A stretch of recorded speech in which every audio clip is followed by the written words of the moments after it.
બેટા નામ શું તારું? યસ. ઠીક, કેટલા સમયથી પ્રોબ્લેમ હતો? અને 3 વર્ષથી હતી. શું પ્રોબ્લેમ હતો? અસ્થમાની બીમારી હતી. ઓકે, કેટલો અસ્થમા હતો? 100% હતી. ઓકે, એટલે બહુ તકલીફ હતી શ્વાસની?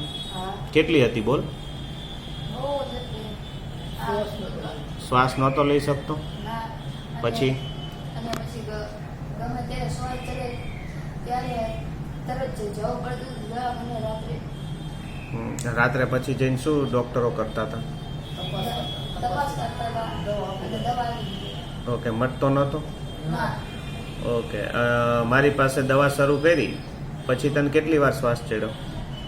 2-3 વખત ચડ્યો પછી નથી ચડ્યો. ઓકે, અત્યારે કાંઈ તકલીફ? ના, અત્યારે કાંઈ ઓકે, અત્યારે કોઈ ગમે એટલું તું હરફર કાંઈ શ્વાસ નથી ચડતો ને? ના. ઓકે, દવા શરૂ કર્યા પછી એલોપેથિક દવા લેવી પડી? ના. ઠીક લ્યો, તમને અમારું રિઝલ્ટ કેવું લાગ્યું? બહુ સરસ, શ્વાસ માટે? બહુ સારું. બરોબર. બાળક જે પહેલા હેરાન થતું હતું એવો હેરાન નહીં, ઈ રાતે હેરાન થાય એટલે આપણે આખું ઘર જાગતા, ઊંધો હતો પછી એને ઊંઘ આવતી, પણ હું દવાખાને લઈ જાઉં, દવા લઈને આવી તો એવું ને એવું જ રહેતું હતું બધી.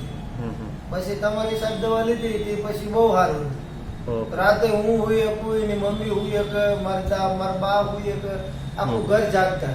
ઊંધો હુવો પછી એને ઊંઘ આવતી. પછી મેં લખતરથી એડ્રેસ લીધું સાહેબ કે આ સાહેબ ને ગયા તમે તમારા બાબા ને બતાવો, અહીંયા બહુ સારું થઈ જાય છે. પછી અહીંથી જેટલું મેં દવા ચાલુ કરી તેટલું મારા રાતની ઊંઘ આવે છે. એટલે આખો દી કામ કરું મજૂરી અને દિવસે આને લઈને દોડતો. ઓકે, આપણી દવા શરૂ કર્યા પછી એકદમ સારું ને? આપણી દવા ચાલુ થઈ કૃષ્ણા સાહેબ તમારી પછી તો બહુ સારું, કોઈ જાતની બીમારી કે આ તે કાંઈ પણ નહીં. શું નામ તમારું? મારું નામ ભરતભાઈ શિવભાઈ પરમાર, ગામ ભડવાણા. ઠીક લ્યો. ઓકે, સારું. ઓકે બેટા.